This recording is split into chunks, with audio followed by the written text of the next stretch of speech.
سيدنا محمد وبارك وسلم عليه. اللهم صل على سيدنا محمد وعلى آل سيدنا محمد وبارك وسلم عليه. اللهم صل على سيدنا محمد وعلى آل سيدنا محمد وبارك وسلم عليه. தங்கைக்குரிய இஸ்லாமிய பெருமக்களே, இங்கு நாம் நம்முடைய உயிரினும் மேலான கண்ணியத்திற்குரிய அண்ணல் நபி ஸல்லல்லாஹு அலைஹி வஸல்லம் அவர்களை இழிவாக கேவலமாக ஒரு திரைப்படத்தை உருவாக்கிய ஒரு யூதன், அவனுக்கு உதவியாக, அவனுக்கு ஆதரவாக, எல்லா வகையிலும் அவனை காப்பாற்றுகின்ற வகையிலே, அவனுக்கு உதவியாக இருக்கின்ற வகையிலே செயல்படுகின்ற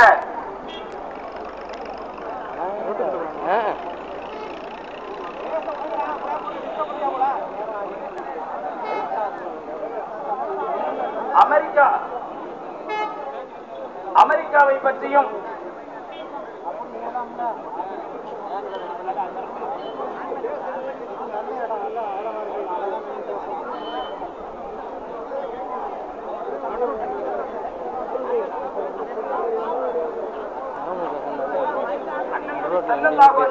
அவர்கள் உலகத்திலே தோன்றிய எல்லா நபிமார்களிலும் இந்த உலகத்தின் ஒரு நிறைவான,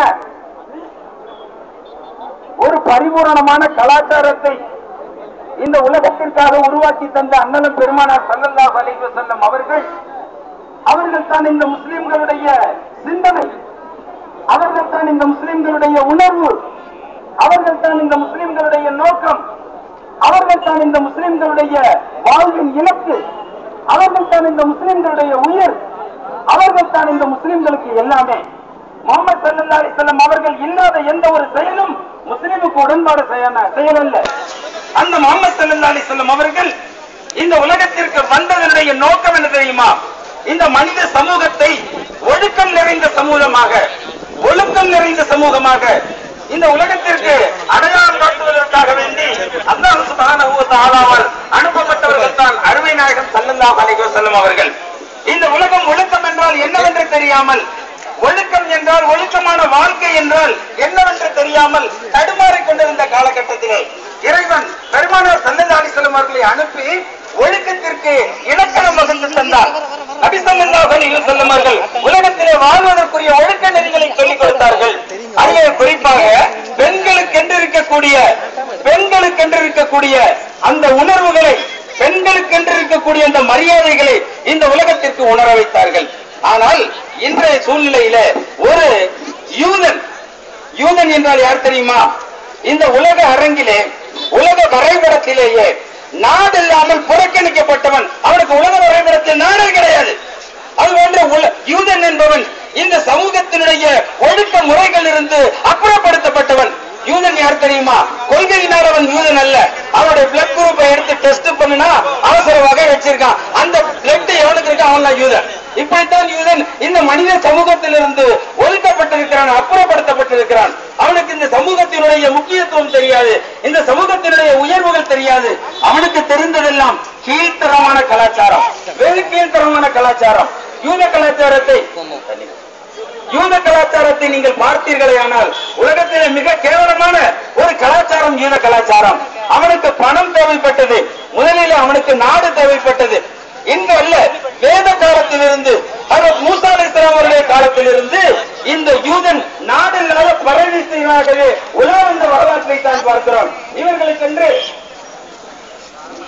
ஒரு பகுதியை, ஒரு நாட்டை நபியவர்கள் அமைத்துக் கொடுப்பதற்காக வேண்டி பட்ட பாடெல்லாம் மிகப்பெரிய வரலாறாக நமக்கு சொல்லித் தரப்பட்டிருக்கிறது. அந்த யூதர்கள் பிற்காலத்திலே நாடில்லாமல் உலக சமூகத்தினாலே புறக்கணிக்கப்பட்டு அமெரிக்காவிடத்திலே வந்து அழுகிறான், எனக்கு ஒரு நாடு வேண்டும், என்னை காப்பாற்றுங்கள். உங்களுக்கு முந்தி வேகம் கொடுக்கப்பட்ட நாங்கள் உங்களை விட உயர்ந்தவர்கள், நீங்கள் எங்களை மதித்தாக வேண்டும், எங்களுக்கு ஒரு நாடை ஏற்படுத்தி கொடு என்று அமெரிக்காவிடத்திலே போய் அழுகிறான். நாடல்லாத பரதேசி. இந்த அமெரிக்கா என்ன செய்தான் தெரியுமா? முஸ்லிம்களுடைய இடத்திலிருந்து ஒரு பகுதியை பிடுங்கி அவனுக்கு பிச்சையாக போட்டான். அதுதான் இன்றைய இஸ்ரேல்.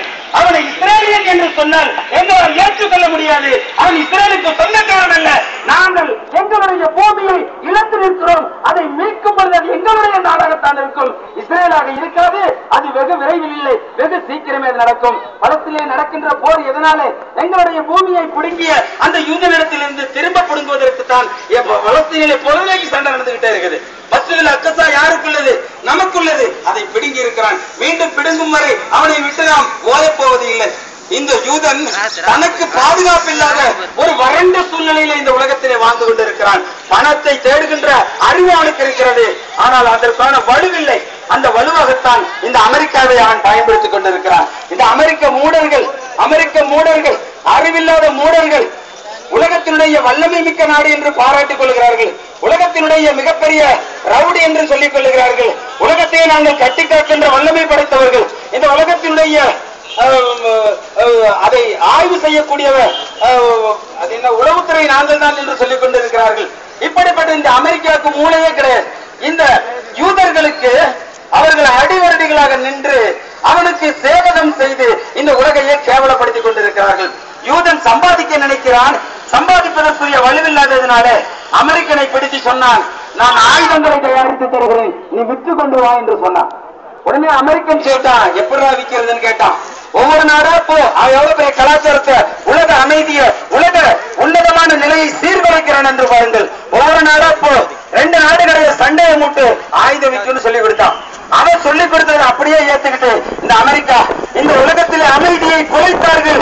நாட்டுக்கு நாடு, மக்களுக்கு மக்கள், இனத்திற்கு இனம், மதத்திற்கு மதம் போர் மூட்டி சண்டையிட வைத்து அங்க ஆயுத கலாச்சாரத்தை உருவாக்கி எல்லாத்தையும் சண்டை போட வச்சான். அவன்கிட்ட காசு குமிஞ்சிச்சு. அதுக்கு பிறகு குமிஞ்ச காச உலக நாடுகளை எல்லாம் அழைத்து அவர்கள் எல்லாம் தன்னை எதிர்த்து விடக்கூடாது, அவர்கள் எல்லாம் படிந்து நடக்க வேண்டும் என்பதற்காக வேண்டி உலகத்திற்கு வட்டிக்கு கொடுத்தார். உலக நாடுகளுக்கு கடன் கொடுக்கிறேன் என்ற பெயரில் வட்டிக்கு கொடுத்தான். வட்டி காசு வந்து சேர்ந்தது. அதிலிருந்தும் அவன் மீள முடியாமல் வெறும் காசு சேர்ந்த அந்த திமிரிலே அவன் நின்று கொண்டிருக்கிற பொழுது யூதன் பார்த்தா இந்த அமெரிக்காக்காரன் கொஞ்சம் வலுவடைந்து விட்டால், நம்மை விட்டும் நம்முடைய பிடியை விட்டும் அவன் நகர்ந்து விட்டால் நமக்கு பாதுகாப்பு ஒன்றும் இல்லை. எனவே ஆயுதத்தை கொடுத்தான். சின்னவன்ல இருந்து பெரியவன் வரைக்கும், ஏழாதவன் ஆம்பளை பொம்பளை அத்தனை பேரும் ஆளுக்கு ஒரு ஆயுதத்தை கையில் எடுத்துக் கொண்டு தங்களுடைய பாதுகாப்பு என்று வீதியில உலா வந்தார்கள். ஆனால் அவர்களுக்கு பாதுகாப்பாக தெரியவில்லை. பயமும் அச்சமும் தங்களை தாங்களே பாதுகாத்துக் கொள்வது எப்படி என்று தெரியாத ஒரு கடுமையான சூழ்நிலையும் உருவாகி அதிலிருந்து தப்பித்துக் கொள்ள வழி தெரியாமல் இன்றும் தடுமாறிக் கொண்டிருக்கிறார்கள். இந்த பலவீனம் ஏற்பட்ட பின்பு அவர்களிடத்திலே உணர்ச்சி பூர்வமான, இதயபூர்வமான, உடல்பூர்வமான ஒரு பலவீனத்தை உண்டாக்குவதற்காக வேண்டி அவர்களிடத்திலே ஒரு கலாச்சாரத்தை உருவாக்கினார். இன்று நபிகள் நாயகம் ஸல்லல்லாஹு அலைஹி வஸல்லம் அவர்கள் உலகத்திற்கே ஒழுக்கத்தை கற்றுக் கொடுத்தவர்களை கேவலமாக சித்தரித்து படமெடுத்த யூத நாய்களே, நீங்கள் உருவாக்கிய கலாச்சாரத்தை நினைத்து பாருங்கள். உலகத்திலே மனிதன் சுதந்திரமாக வாழ வேண்டும், சுதந்திரமாக இருக்க வேண்டும் என்று சொல்லி சுதந்திரத்திற்கு அனுமதி கொடுப்பதாக மக்களுக்கு வாக்கு கொடுக்க சொன்னார். இந்த அமெரிக்காரன் அதை கேட்டுக்கிட்டு எல்லாத்துக்கும் சொன்னான், நீங்க எல்லாரும் சுதந்திரமா வாழலாம், எந்த குறையும் உங்களுக்கு வராது, நாங்க எல்லாத்துக்கும் சட்டப்பூர்வமான அனுமதி தர்றோம் அப்படின்னு சொன்னான். அமெரிக்காக்காரன் பார்த்தான், அவ்வளவு நீ அனுமதி தரியா? எங்களுக்கு ஒரு வித்தியாசமான ஒரு அனுமதி வேணும். என்னடா அனுமதி? நாங்க ஆம்பளை கல்யாணம் பண்ணிக்க போறோம்டா. கேவலமா இல்ல? இன்றையும் அமெரிக்காவிலே சட்டப்பூர்வமான அங்கீகரிக்கப்பட்ட ஒரு கேவலமான கலாச்சாரம் ஆண்களும் திருமணம் செய்து கொண்டது. அப்புறம் பொம்பளைங்க எல்லாம் பார்த்தாங்க, நாங்க பொம்பளையும் திருமணம் செஞ்சுக்கிறோம்டா, அவனுக்கு அனுமதி கொடுத்தான். இன்னும் சில பேர் வந்தான், நாங்க கல்யாணம் பண்ணாமல ஐயா புள்ள பெத்துக்க போறோம்டா, அவனுக்கு அனுமதி. நான் சொல்வதெல்லாம் பொய் அல்ல, கற்பனை அல்ல. இன்று அமெரிக்காவிலே சட்டப்பூர்வமாக அங்கீகரிக்கப்பட்டிருக்கக்கூடிய கலாச்சாரம் தான் இந்த கேவலமான கலாச்சாரம். அங்கு எந்த ஆண்மகன் வேண்டானாலும் விரும்பினால் எவளை வேண்டுமானாலும் கொணரலாம். அந்த கேடுகட்ட யூதர்கள் தாய்க்கும் சகோதரிகளுக்கும் பிற எந்த ஒரு பெண்ணுக்கும் வித்தியாசம் தெரியாமல் தங்களுடைய காம இச்சைகளை தனித்துக் கொள்ளக்கூடிய கேவலமான கலாச்சாரத்திற்கு அங்கீகாரம் கொடுத்து வாழ்ந்து கொண்டிருக்கிறார்கள். உலகத்திலே நாங்கள் கலை சிறந்த சமுதாயம் என்று அவர்கள் பேசிக் கொண்டிருக்கிறார்களே ஒழிய அந்த தலை சிறந்த நிலைக்கு அங்கு இடமில்லாமல் ஒரு கேவலமான நிலை தான் அங்கே ஏற்பட்டிருக்கிறது. அந்த கேடுகிட்ட அவன் நபிகள் நாயகம் ஸல்லல்லாஹு அலைஹி வஸல்லம் அவர்களே, எம்பெருமானார் ஸல்லல்லாஹு அலைஹி வஸல்லம் அவர்கள் எங்களுக்கு உயிரினும் மேலாக நாங்கள் மதித்து போற்றுகின்ற கண்ணியத்திற்குரிய ஸல்லல்லாஹு அலைஹி வஸல்லம் அவர்களே, அவர்கள் இந்த உலகத்திற்கு ஒழுக்கத்தை கற்பித்துக் கொடுத்தார்கள். பெண்கள் என்றால் என்னவென்று புரிய வைத்தார்கள். பெண்கள் இந்த உலகத்திலே வாழ வேண்டும் என்று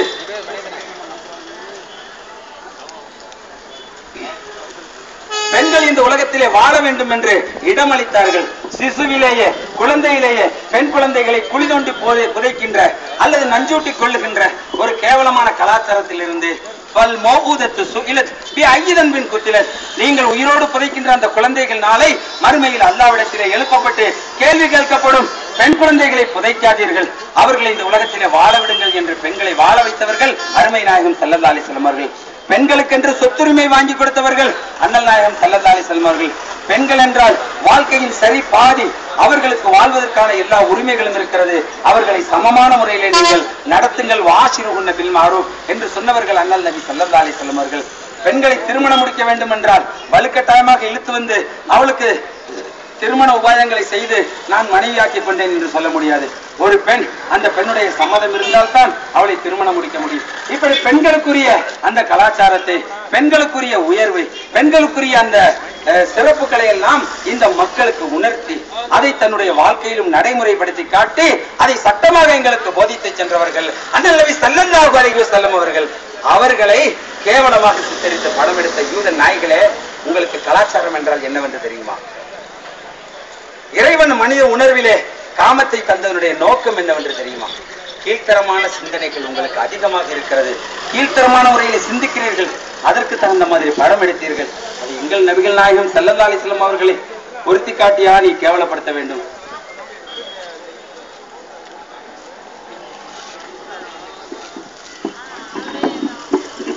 பொருத்தி காட்டியா அவர்களை கேவலப்படுத்த வேண்டும்? எங்கள் பெருமானாரை கேவலப்படுத்திய நீ நிச்சயமாக அல்லாஹ்வால் கேவலப்படுத்தப்படுவாய்.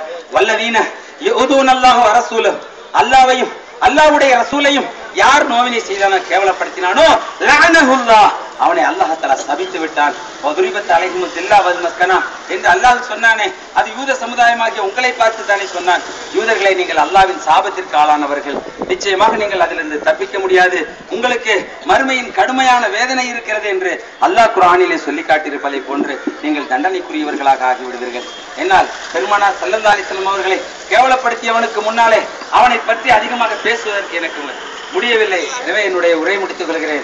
எங்களால் இயன்றவரையிலும் எங்களுடைய எந்த வகையான நிலைகளிலிருந்தும் அந்த கேவலப்பட்ட யூதனை, அந்த கேவலப்பட்ட அமெரிக்கனை நாங்கள் வன்மையாக கண்டிக்கிறோம்.